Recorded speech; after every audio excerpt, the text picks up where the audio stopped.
καταφέρει και απόψε, όπως τα κατάφερε στην Κωνσταντινούπολη και στο Λονδίνο, όπως τα κατάφερε με την Μπαρσελόνα. Οι Έλληνες, οι πολυμήχανοι Έλληνες παλεύουν μέχρι το τελευταίο λεπτό. Πρίντεζης για το Σπανούλη σου τριών φώτων. Ναι! Ναι, ο Κιλμπίλ! Ναι, ο Ολυμπιακός! 63-64! Αποσβολωμένοι όσοι καλούν time out! Διαφημίσεις και επιστρέφουμε! Είχε 0 στα 11 σουτ πριν βάλει 2 μεγάλα. Είναι γεννημένος νικητής ο Βασίλης Σπανούλης. Είναι θρύλος αυτή η ομάδα του Πειραιά.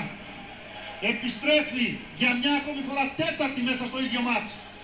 63-64, Ολυμπιακός στο συν 1. Νάτος εδώ. Βρήκε το κουράγιο, βρήκε τη δύναμη. Έχει την άδεια να εκτελέσει. Πώς θα μπορούσε να είναι και διαφορετικά τα πράγματα. Και τώρα σε θέση άμυνας. Ο Ολυμπιακός προηγείται με έναν πλέον στο μάτς. Δεκολό, μπροστά στο Μπετκουέι, εκτελεί για 2, είναι άστοχος. Το rebound από κανέναν, αλλά η κατοχή είναι για τον Ολυμπιακό. Γιατί ο Σόνι Γουίμς έκανε την μπάλα έξω από την πλάγια γραμμή. 1-49, για ένα ακόμη ερυθρόλευκο, για ένα ακόμη ελληνικό μπασκετικό θαύμα. Ολυμπιακός, από 1.500 Έλληνες στο Παλάθιο των Ντεπόρτες της Μαδρίτης. Ο Ολυμπιακός θα μπώνει και πάλι την Ευρώπη, ακόμα και στο χειρότερο βράδυ του. Αρνείται να χάσει, αρνείται να παραδοθεί. Πρίντεζης παίρνει την επαναφορά και αφήνει για το Μάτσαρη.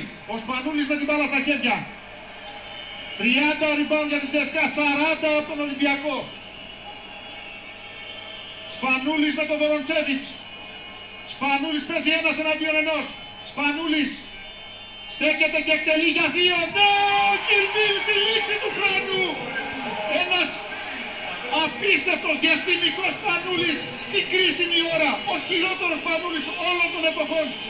Όλης της καριέρας του για 37,5 λεπτά. Είναι ο καλύτερος στο κρίσιμο σημείο. Φάουλ τώρα πάνω στον Χάινς από τον Σλούκα. Δεν του άφησε το λέει.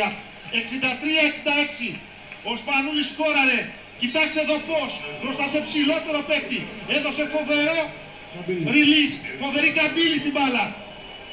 Και ευστόχησε για το 63-66. Ο Χάινς, ένας πρώην ερυθρόλευκος στη γραμμή για τις 2 ελεύθερες βολές. Και ακόμη 76 δευτερόλεπτα. Ο Σπανούλης φτάνει γρήγορα τους 10 πόντους. Μέσα η πρώτη βολή από τον Χάινς, 64-66. Ο Σπανούλης Βαγγέλη αρνείται να χάσει. Ο Βατούτιν ξαναβλέπει τον Εφιάλτη μπροστά του. Χάινς αστοχεί στη δεύτερη βολή, ψηλότερα από όλους